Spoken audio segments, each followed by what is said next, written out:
Caros amigos, sejam bem-vindos a mais um episódio do Alex Crypto. Como já devem ter reparado, os mercados estão a reagir de uma forma positiva, portanto sentimos-nos todos mais contentes, como é óbvio, quando vemos velas verdes, apesar de ficarmos também tristes, porque significa que não podemos comprar aqueles ativos que nós tanto queremos acumular a preços mais baixos. Portanto, mas temos que ver o lado positivo das coisas, portanto é sempre bom que o mercado esteja a subir. E não é por acaso que isso está a acontecer, está muito relacionado com o Fed, já vamos falar sobre isso mais um pouco, também vamos analisar os gráficos, que há ali coisas que eu quero vos mostrar e eu acho que são relevantes.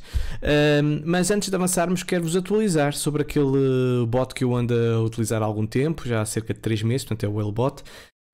É de mercado tradicional, trabalha no par euro-dólar, portanto só faz única e exclusivamente trades nesse par e os resultados falam por si, digamos assim.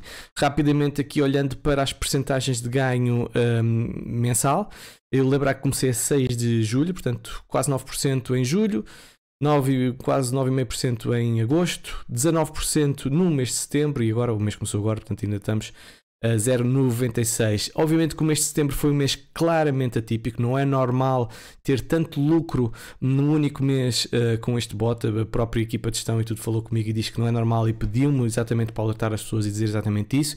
Nós estamos com um momento de volatilidade muito grande no par euro-dólar e isso é evidente. Tivemos uma queda muito agressiva por parte do dólar, do euro, peço desculpa, e que levou depois, obviamente, a todo este cenário. O lucro, neste momento, ele faturou cerca de 1036 dólares, dá um total de 43% de valorização em 3 meses e um dia, e aquilo que vocês podem ver aqui, as trades fechadas e o lucro constante que ele tem vindo a ter. Pronto, toda a gente fica a olhar para isto e fica, isto é uma maravilha, isto não há riscos, é tudo impecável. Não, há sempre riscos. Lembrem-se que estamos a falar de mercados de risco, lembrem-se que estamos a falar de um robô, portanto há sempre riscos associados e não vamos ir all-in em algo que obviamente nós não podemos controlar manualmente, portanto sempre muita responsabilidade. Também dizer, porque no último episódio eu mostrei-vos uma conta e de facto havia ali algo que eu não é que não estivesse correto, estava correto, mas a conta tinha um equity, que é o valor líquido, digamos assim, naquele momento disponível, que estava a um nível bastante inferior, e porque essa conta tinha Bitcoin, e então como tinha Bitcoin, o valor de equity estava efetivamente mais baixo. Mas para que não restem dúvidas, por exemplo, aqui vocês podem ver o crescimento da minha conta pessoal e aquilo que nesta linha laranja é o lucro, digamos assim. Estão a ver aqui o crescimento da conta a nível de balanço, e esta linha amarela é o equity, ou seja, as trades que também estão abertas, certo? Portanto, aquilo que nós podemos ver é que é um bot que normalmente tem sempre trades abertas, ou em longs ou em shorts. Há alturas em que o equity está mais afastado do crescimento, ou seja, digamos assim, do valor de 100%, como se tivéssemos todas as trades fechadas, e isso aconteceu e até foi bastante agressivo, tendo em conta aquela queda do dólar. Mas eu sei que, por exemplo, eu investi neste robô 2.907 dólares, porque tenho aqui um nuance aqui de 200 dólares, e aquilo eu cheguei a estar a 2.700 e qualquer coisa, ou seja, nessa altura até estava a perder dinheiro se estivesse a fechar tudo naquele momento, mas depois o bot recuperou, portanto o euro recuperou, e assim funciona assim sucessivamente. Portanto, entendam isto, há sempre trades em aberto e o valor líquido obviamente que vai variando consoante o movimento do mercado, mas pronto. Basicamente é isto, e os resultados falam por si e as pessoas efetivamente estão satisfeitas. Eu vou-vos deixar o acesso à sala aqui do Whalebot, onde vocês veem os meus relatórios diários e aí vocês podem ver que de facto isto é mesmo real e não estou aqui a enganar ninguém. Que se estiverem interessados estão, se não estiverem interessados não estão, não há problema nenhum. Portanto, sejam responsáveis e vistam aquilo que não vos faz falta, porque não faz sentido de outra forma de estar, tendo em conta a situação atual em que estamos, ok? Falando então sobre as notícias, no dia 30 de setembro, reparem que foi dito pelo vice-presidente do Fed, disse que é preciso mais tempo para travar a inflação, ou seja, aquela política agressiva da subida das taxas de juros, e que seja de uma forma prolongada no tempo. Portanto, fala-se completamente em 2023 de termos taxas se calhar acima dos 4%. E quem sabe até só em 2024 é que as coisas comecem a acalmar um pouco, mas houve agora uma notícia, isto é notícia recente, que bolsas europeias, reparem, estão em alta na esperança que o Fed trave política monetária. E porquê? Surgiram uns indicadores macroeconómicos nos Estados Unidos que estão efetivamente abaixo ou são considerados muito fracos e pode levar a um certo travão, a o chamado pivot do Fed, ou seja, uma mudança de discurso e se calhar controlarem-se um pouco nas subidas das taxas de juros para não levar a economia para um caminho, uma espiral negativa que evidentemente depois ninguém ganha com isso, inclusive o próprio Fed. Portanto, vamos ver se o Fed de facto vai reagir e vai tirar um bocadinho o pé do acelerador da subida das taxas de juro ou não. E também temos obviamente a situação do governo britânico depois daquele desastre completo, daquela ideia peregrina em tempo de crise de taxar menos impostos às pessoas que ganham mais, e neste momento até obrigou a intervenção do Banco Central inglês para controlar a Libra, que teve uma queda muito agressiva. Portanto, pelos vistos, houve uma decisão que foi, esta decisão do governo foi invertida, portanto eles fizeram marcha atrás, e se calhar agora começam a cair um bocadinho na realidade, e aquilo que prometem nas campanhas é uma coisa, aquilo que fazem normalmente é outra, e normalmente isto é o prato do dia no que diz respeito à política. Portanto, estes dois fatores podem de facto estar a ajudar as economias, os mercados, e nós podemos ver também que não é inocente a situação do dólar. Nós há muito tempo que andamos a falar nisto, temos um dólar com uma divergência na semanal bastante pronunciada. Este movimento, esta parabólica muito agressiva já desde maio de 2021, que é sempre a crescer, e ela continua com uma estrutura bullish, ou seja, de baixos mais altos e de altos mais altos, mas ela atingiu uma resistência, não só uma resistência diagonal, mas também uma resistência diagonal na parte do dólar, e portanto era previsível que houvesse uma retração esta semana. Lembra-se na semana passada que eu tinha falado que o dólar estava a fazer uma vela muito feia, uma vela de rejeição muito agressiva, e neste momento estamos a ter essa confirmação, e parece-me a mim que está destinado que nós vamos bater aqui neste suporte horizontal aqui dos 109 e neste suporte desta parábola, e bem como no suporte da MA9. Portanto, temos aqui um order block também na semanal, portanto tudo conjugado, parece-me que efetivamente vamos pelo menos a esta zona. Se quebrarmos, atenção a isto, se quebrarmos este suporte, e se esta Moving Average de 9 períodos começar a inverter e o preço ficar abaixo, meus amigos, nós podemos ter efetivamente uma aceleração nos mercados. Mas para mim o ponto-chave vai ser como é que o dólar vai reagir aqui. Se o dólar reagir aqui, fizer suporte e continuar a subir, vamos, acredito eu, continuar a ter uma queda nos mercados. Se não, se quebrar e furar esta estrutura, digamos assim, então se nós quebrarmos esta zona aqui dos 107, mas que já estou a falar muito mais para a frente, aí quebra-se a estrutura ascendente do dólar, e acho que aí os mercados de facto vão disparar com alguma velocidade. Por parte do SP500 está a reagir muitíssimo bem. Eu estive aqui a atualizar uma linha de suporte, parece-me que faz mais sentido. Fui aqui pegar nestes dois suportes mais cá, nestes raios aqui mais abaixo, que até curiosamente é onde ele está a reagir melhor. Portanto, estamos a fazer uma engulfing candle na semanal. Eu sei que ainda faltam 3 dias e 6 horas. Eu sei que ainda não ultrapassamos esta tendência de descida de baixo mais baixo e altos mais baixos. Eu sei que estamos abaixo das moving averages principais. Eu sei que temos a resistência principal aqui diagonal, mas não deixa de ser uma engulfing candle que casa com a divergência semanal que já tinha também aqui sido referenciada neste canal. A mesma coisa está a acontecer com o Nasdaq. Está a fazer suporte neste suporte horizontal, aqui nesta linha verde, uma belíssima engulfing candle, divergência positiva também na semanal, um martelo que aconteceu na semana passada que indicia pressão de compra, mas precisa de validação na semana seguinte, e é esta vela verde que poderá validar essa inversão.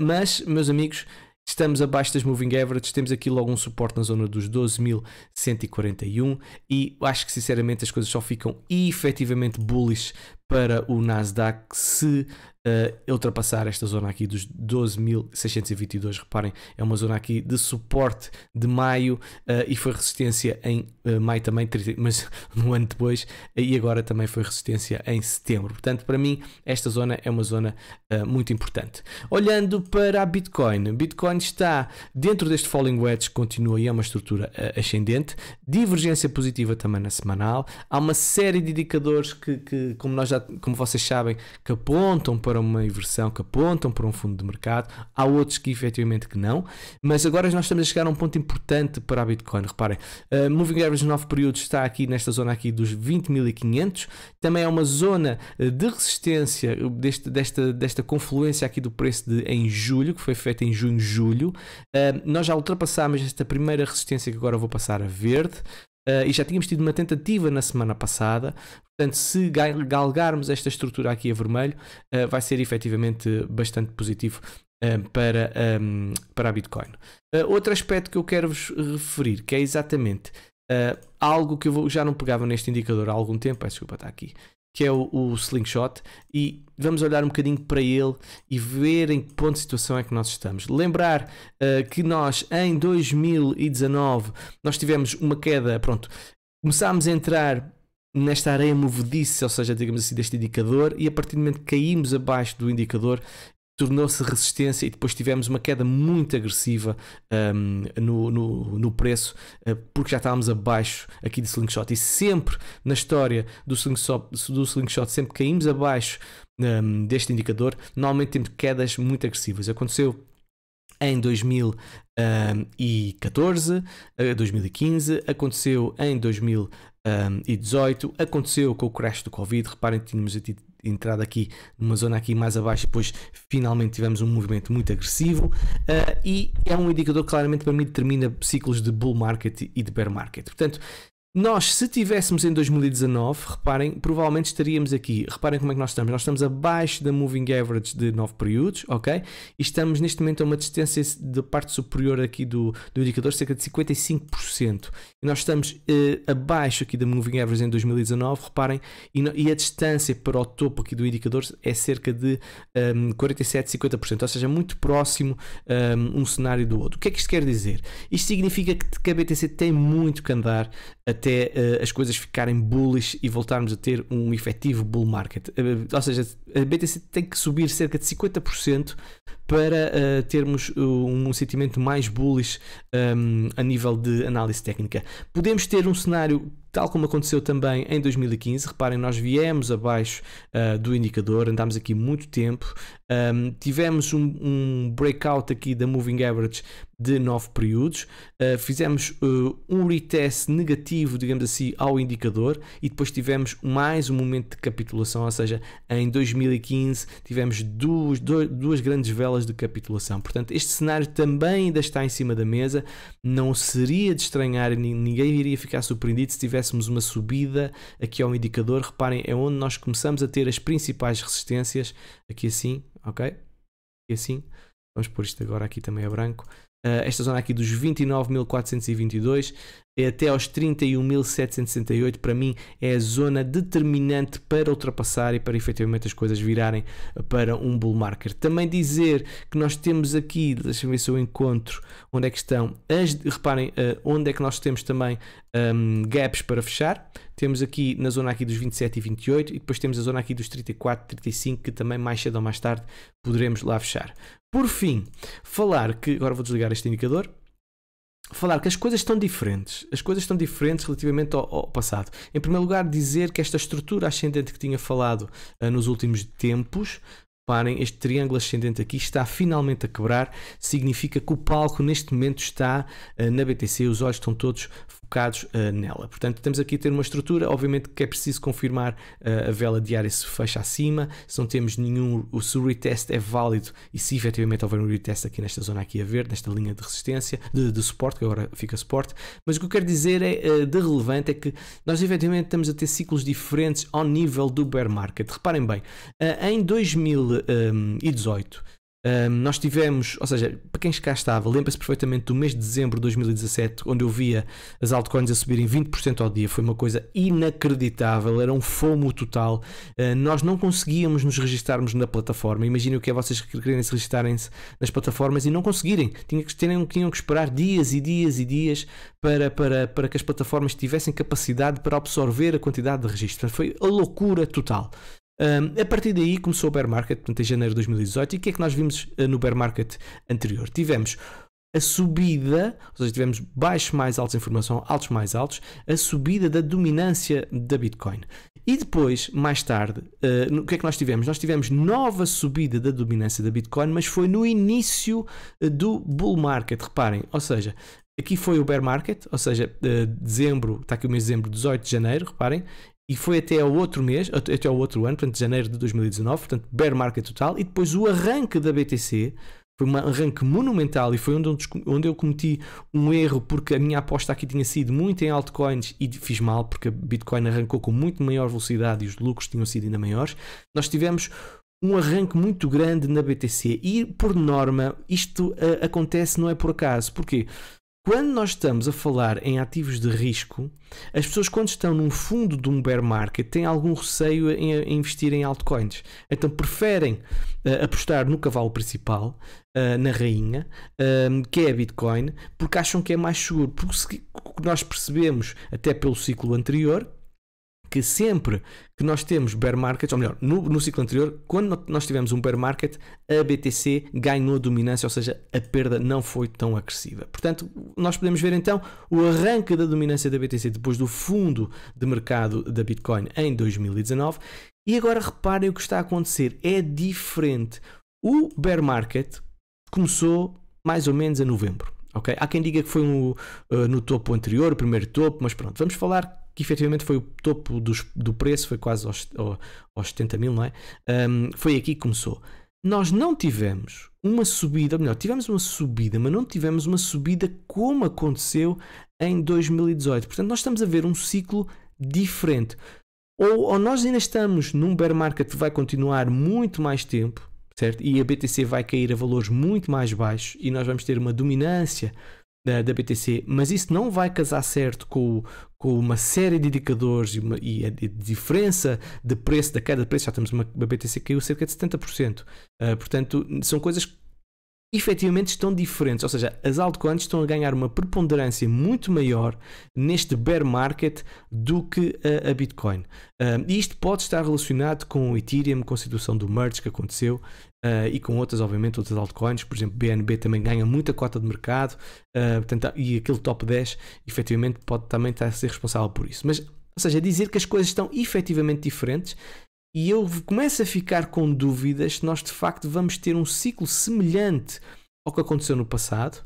Nós até já podemos, se calhar, se o fundo já está, podemos estar a entrar nesta fase, se calhar de subida da Bitcoin depois do final do bear market, e vemos exatamente isso, e depois, se calhar, cairmos num futuro bull market, cairmos para valores nunca antes vistos ao nível da dominância da Bitcoin. Não deixa de fazer algum sentido, porque a concorrência é muito grande e as outras altcoins começam cada vez a ganhar mais cota de mercado. Mas fica aqui a análise para vocês ficarem também com esta informação, que as coisas efetivamente estão diferentes ao nível da dominância. E pronto, meus caros, um episódio mais pequenino, mais centralizado em análise técnica. Espero que tenham gostado. Para aqueles que estão interessados no bot, falem comigo em particular, ou então entrem naquela sala que eu vou deixar na descrição do episódio e podem ir acompanhando também. Portanto, beijinhos e abraços e vemo-nos no próximo episódio. Tchau, tchau.